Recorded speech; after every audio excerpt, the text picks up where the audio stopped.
काफ़ी deep research करके आए हैं और हमें बता रहे हैं कि आज काफ़ी डिफरेंशिएटेड थॉट प्रोसेस भी है उनका, और लीग से हटके कुछ बात उनके मन में है, चार्ट्स में है। उसी से हम शुरुआत करते हैं। सुशील, गुड आफ्टरनून। बहुत दिनों बाद आपकी बात इतनी डिफरेंट सुनाई दे रही है। इस बार आप ये कह रहे हैं, चलिए डॉलर से शुरुआत करते हैं। 80 चला गया, लोग परेशान हो गए, डॉलर रैली ने हमें ही नहीं पूरी दुनिया में एक तरह से कोहराम मचा के रखा। आपका क्या व्यू बन रहा है इस पे? उस बात पे आने के पहले आपके इस पॉजिटिव साउंडिंग कमेंट पे दो लाइनें कहना चाहूंगा बिल्कुल। कि आज मेरी बात अलग हटके है। देखिए, मेरा काम तो इतना ही है कि मार्केट के समक्ष बैठकर मैं अक्सर मुकेश का वही गाना गुनगुनाता हूँ। तुम दिन को अगर रात कहोगे तो रात कहेंगे, जो तुमको हो पसंद वही बात कहेंगे। तो तो जब मार्केट मुझे कुछ कहने के लिए और करने के लिए कहेगा तो मैं मार्केट का गुलाम हूं, मेरे को उसी तरीके से चलना पड़ेगा। मेरी माता श्री तो है नहीं कि मैं बोलूं माता 11 बजे रात के भूख लगी है, बादाम का हलवा खिला दो, रो खिला देगी। तो अगर अब बाजार एक बहुत बड़े टाइम फ्रेम पर बहुत बड़ा सिग्नल जनरेट कर रहा है कि जो पूरी विश्वव्यापी डॉलर की हाहाकार अब जो खत्म हो चुकी है, जो आपके साथ साप्ताहिक वार्ता में हमने ठीक पकड़ा था कि यहाँ से डॉलर इंडेक्स लुढ़केगा, एक अच्छी लुढ़कान आने के बाद और जो नए डेटा सामने आ गए चार्ट पर, तो अब डॉलर इंडेक्स पर संभावना बनती है अगला पड़ाव 97, अगला पड़ाव 92 और उसके बाद 86 भी हो सकते हैं हम 12 से 18 महीने में। इस अंतराल में जो कि रुपया डॉलर के बनाम डेप्रिशिएट करके यहां तक आ गया था, अगर मैं आपको वीकली चार्ट दिखा सकूं, पर इसी दौर में ब्रिटिश पाउंड के खिलाफ हम 12% अप्रिशिएट किए, यूरो के खिलाफ 11% और येन के खिलाफ 27%, जिसे कोई नहीं देखता है। तो ये करेंसियां रुपए से भी बहुत ज्यादा टूटी थी। पर अब चूंकि सब कुछ घूम चुका है और अब रुपया भी घूम गया है, तो इस परिप्रेक्ष्य में कि विश्व की बाकी भी तीन चार बहुत महत्वपूर्ण करेंसियों के बनाम भारतीय रुपया काफी मजबूत हो गया था, ये बात अब गले आराम से उतरेगी जब मैं आपको कहूं कि जब ये बाकी की करेंसियां ब्रिटिश पाउंड, येन, यूरो, स्विस फ्रैंक, ये सारे अब जब डॉलर के खिलाफ मजबूत होंगे तो रुपया और ज्यादा मजबूत हो सकता है। अब हो सकता है कि संभावना को हम चार्ट के द्वारा देखें कि ये कहां तक जा सकता है। अगर रुपया यहां से 72 तक आ जाता है, इस सपोर्ट पॉइंट तक, तो कुछ भी अनहोनी घटना नहीं होगी और इसे हम जार्गन को अवॉइड ही करेंगे। ये एक इरेगुलर बी वेव है, यानी ये टॉप आने वाले 15-20 साल के मापदंड पर टॉप नहीं है। बहुत ऊपर तक डॉलर रुपए के खिलाफ बाद में जाएगा, पर आने वाले 2 सालों में, अगले 6 महीने में हम 75 तक आ जाएं, एक साल में 72 आ जाएं और 18 महीने में हम इस स्तर तक भी आ जाएं, 68 तक, तो मुझे कोई आश्चर्य नहीं होगा। आश्चर्य एक गंभीर संभावना है कि आश्चर्य नहीं होगा। आप इसको एक प्रेडिक्शन बना करके सो नहीं सकते हैं कि एक साल बाद ही आके हम देखेंगे। ट्रेडिंग एक रोज की खेती बाड़ी है और 58 के भी आंकड़े को मैं 58 के आंकड़े के लिए भी मैं मानसिक तौर पर तैयार हूं। इस आंकड़े के लिए मैं अभी इसके लिए नहीं खेल सकता। ये हो सकता है 3 साल ले और इसके बाद बीच बीच में इन अलग अलग स्तरों से 75 से रैली आएगी, 72 से रैली आएगी, साइजेबल रैली आएगी, 3 महीने 4 महीने रैली करेगा, ऐसे माहौल बन सकते हैं। तो इसका विश्लेषण तो हमने एक 10-12 मिनट के बड़े वीडियो पे किया है, कहीं शेयर कर देंगे हम। टीवी की वार्ता को लघु रखें। और स्टॉक मार्केट के निवेशकों के लिए जो सबसे महत्वपूर्ण बात है, सन 47 में डॉलर और रुपया एक और एक बराबर थे और आज 80 तक हम पहुंच गए, यानी भारतीय रुपया 80 गुना कमजोर हो गया इतने सालों में। पर वहीं सेंसेक्स अगर 1980 में 100 का था, तो एक अनुमान लगाते हैं 1947 में कदाच 10 का रहा होगा, तो वो भी 6000 गुना स्टॉक मार्केट की तेजी आ गई। तो लॉन्ग रन में रुपए का डिप्रिसिएशन और स्टॉक मार्केट का एप्रिसिएशन होता आता है। पर जब हम शॉर्ट टर्म में देखते हैं, एक साल से कम की अवधि में, 6 महीने से कम की अवधि में, तो जब जब रुपया मजबूत होता है, स्टॉक मार्केट बेतहाशा ऊपर जाता है। और वो 70-75 साल के अवधि में हमें लगता है कि डिप्रिशिएटिंग करेंसी के साथ साथ स्टॉक मार्केट ऊपर जा रहा है, बट वास्तविकता ये है 70 से 75% तक की स्टॉक मार्केट की रिटर्न्स करीब करीब उसी अवधि के बीच होती है जब रुपया बहुत मजबूत होता है। तो अब मेरा अनुरोध है आपके दर्शकों से, मैं निर्देश तो उन्हें दे नहीं सकता और ना ही वो मेरे क्लाइंट्स है कि मैं उन्हें सलाह दूं। मैं एक अनुरोध करूंगा कि जो दलाल स्ट्रीट पर एक बहुत पुरानी कहावत है, जिसे पहले मैं गुजराती में कहूंगा, फ्लेवर उसी में आएगा और फिर हिंदी में बताऊंगा कि जारे लक्ष्मी मोढ़ा ऊपर तिलक काढ़वा आवे, त्यारे मोढ़ू धोता नहीं जवाए। इसको हिंदी में कहें कि जब माता लक्ष्मी आपके मस्तक पर तिलक लगाने का निर्णय लेके आ रही है आपकी तरफ, तो शिष्टाचार हेतु आप उस वक्त अपना मुंह धोने मत भाग जाइए, उस अवसर पर खड़े रहिए और लक्ष्मी जी को आपको तिलक लगाने दीजिए। तो ये जितनी मैक्रो कंसर्न्स, ये वॉर और ये जो चारों जी। तरफ फंडामेंटल कोलाहल जो है, हम्म। थोड़ा सा उसे इग्नोर करके,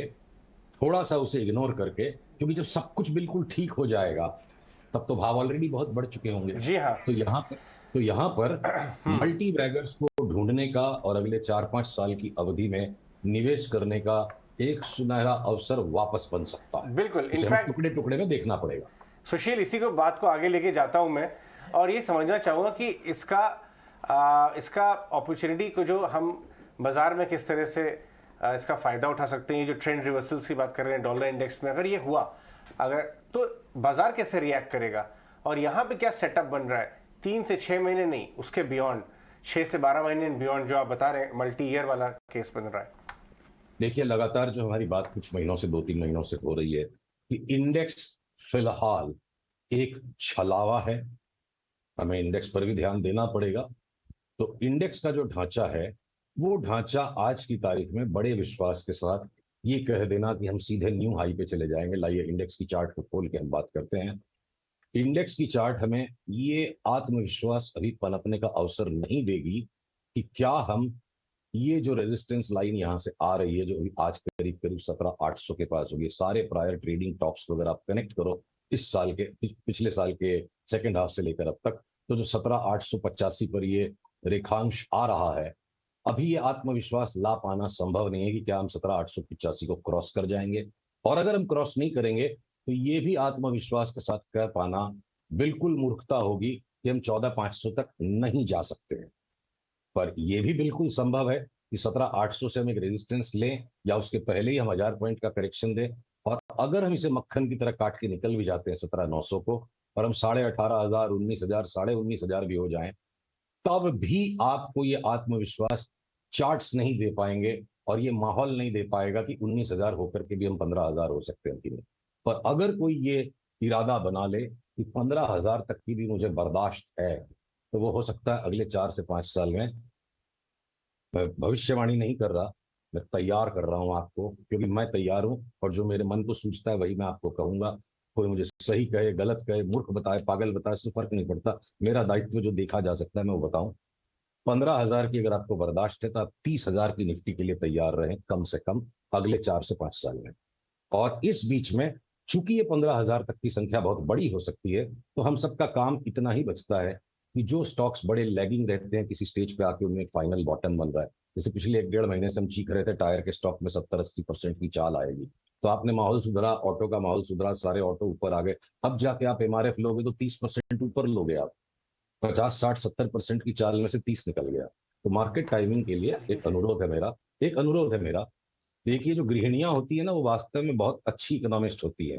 तो किचन का जो रूल है ना, कि अगर किसी किसी महीने या किसी सप्ताह में परवल बहुत महंगी हो गई, रिलेटिव वैल्यूएशन, तो आप तुरिया खरीदोगे, परवल छोड़ दोगे 120 रुपए किलो की। तो स्टॉक रोटेशंस में भी जो रिलेटिव मूवमेंट है, आपको बड़ी अवधि का व्यू लेने के लिए जब जब शॉर्टर टर्म टाइम फ्रेम में एक्सट्रीम ओवरसोल्ड होकर फाइनल बॉटम फॉर्मेशन जो स्टॉक्स और सेक्टर्स हो रहे हैं, वहां पर आप खरीदोगे, तो अगले 1 साल का बाजार करीब करीब ऐसा हो सकता है कि स्ट्रेंथ आपको बेचना है, वीकनेस जब खत्म हो रही है तब आपको लेनी है। और हो सकता है इस फाइनल एडजस्टमेंट के बाद एक तरफा तेजी के 2-3 साल बने, क्या पता 2023 के मध्य समय से बने, तब आसान हो जाएगा काम की जो ले लो पैसा बन जाए। बट जी इस वक्त भी ऐसे बहुत से स्टॉक्स हैं जिनको आप मल्टी ईयर्स के लिए खरीद सकते हैं। यही बिल्कुल। मैं रुपये डॉलर के चार्ट से देख रहा हूँ। एब्सोल्युटली सुशील, हम आपकी सारी इस बातों का एक निष्कर्ष तो समझे कि आप ये कह रहे हैं कि बाजार में तो डटे रहें, स्टे इन्वेस्टेड, लेकिन कौन सी है वो बुलिश बेट्स जिनका आप बार बार जिक्र भी कर रहे हैं? देखिए, वो टाइम टू टाइम जो आती है हम आपसे डिस्कस कर ही देते हैं। अब आज ही कोई अचानक से नई कोई बुलिश बेट पैदा नहीं होगी, क्योंकि रुपये डॉलर को भी आगे पीछे चलने का अधिकार है। सारी चीजें एक साथ सिग्नल देंगी तो फिर इतना सारा काम ही नहीं करना पड़ेगा। किसी भी एक कॉन्ट्रैक्ट को ट्रेड कर लीजिए, सब एक दूसरे में रिफ्लेक्ट होगा। यही बाजार का छद्म है कि आगे पीछे चीजें इंडिकेशन देंगी। तो अभी भी हम ऑटो इंसुलरीज को नहीं बेचेंगे। ऑटो के स्टॉक्स को हम किसी भी समय बेचकर शॉर्ट सेल करने के लिए तैयार हैं। शॉर्ट टर्म ट्रेडिंग के लिए बहुत बहुत रनअप हो गया और अच्छा खासा करेक्शन आएगा। कुछ बैंकें अब संदेहास्पद लगने लगी हैं, जैसे कि आईसीआईसीआई बैंक और एसबीआई में 10% तक का करेक्शन बन सकता है। साथ ही एचडीएफसी बैंक और एचडीएफसी में भी बन सकता है, और बन गया में फर्क है। ये देखिए, अप ट्रेंड लाइन जब तक आईसीआईसीआई बैंक की नहीं टूटती है, मेरा शॉर्ट फुल्ली ट्रिगर नहीं होगा। बट ये जैसे गया तो 740 तक की चाल को हम एक बार देखेंगे, और हो सकता है अगर वहां भी नहीं थमा तो तब अपडेट आएगा कि जो बैंकों ने 35% तक की अपमूव दे दी, पर अगर आईटी के स्टॉक्स अभी तक नहीं चले हैं तो वहां सीरियस चार्ट पैटर्न्स बनने लग गए। चाहे हमारा सजग मन कितनी ही तीव्रता से कहे कि आईटी मत लो, चार्ट्स कहती है इन्हें ही लो। तो अगर एफएमसीजी जब बिल्कुल मुश्किल लग रहा था, गेहूं के दाम बढ़ रहे हैं, और उसके बावजूद ये जो एफएमसीजी के स्टॉक्स में बेतहाशा रिटर्न आ गई, अब यहाँ प्रॉफिट टेकिंग करके इनमें हो सकता है पहले प्रॉफिट टेकिंग बाद में शॉर्ट सेल। तो सेक्टर रोटेशंस हैं, और एंसिलरीज नहीं बेचेंगे, ऑटो बेचेंगे, सीमेंट बिल्कुल नहीं बेचेंगे, चिपके रहेंगे। हम एफएमसीजी में प्रॉफिट टेकिंग करेंगे, ऑटोज में प्रॉफिट टेकिंग करेंगे, एनबीएफसी के अंदर में अभी भी हम प्रॉफिट टेकिंग नहीं करेंगे। आईसीआईसीआई एसबीआई में लॉन्ग स्क्वायर्ड अप है और इनको शॉर्ट करेंगे। ये हो गया अगले महीने 2 महीने का कार्यक्रम। और केमिकल के स्टॉक्स मान लीजिए जिस तरह से कुछ बड़ा बॉटम बना रहे हैं, अभी तक फाइनल नहीं बना, और 1 महीना लगा सकते हैं। तो मुझे लगता है केमिकल स्टॉक्स में 6 महीने साल भर का व्यू लीजिए तो 50% 70% की रिटर्न बहुत से स्टॉक्स देंगे, और जब उनको लेने का समय आएगा तो उस सप्ताह में आपसे उनके बारे में बात करूंगा। ऑल राइट सुशील, हम बात करेंगे उन स्टॉक्स के बारे में। बहुत बहुत शुक्रिया आज हमसे बात करने के लिए। 4 साल में 30,000 की पॉसिबिलिटी है निफ्टी की, ये मेरा ऑब्जर्वेशन खास बात था। और इवन डॉलर इंडेक्स की जो रैली है वो रिवर्स कर सकती है, जिसका इम्पैक्ट रुपी स्ट्रेंथनिंग पे आएगा। ये भी एक इंपॉर्टेंट और डिफरेंशिएटेड थॉट सुशील ने आज हमारे लिए शेयर किया। लेकिन आगे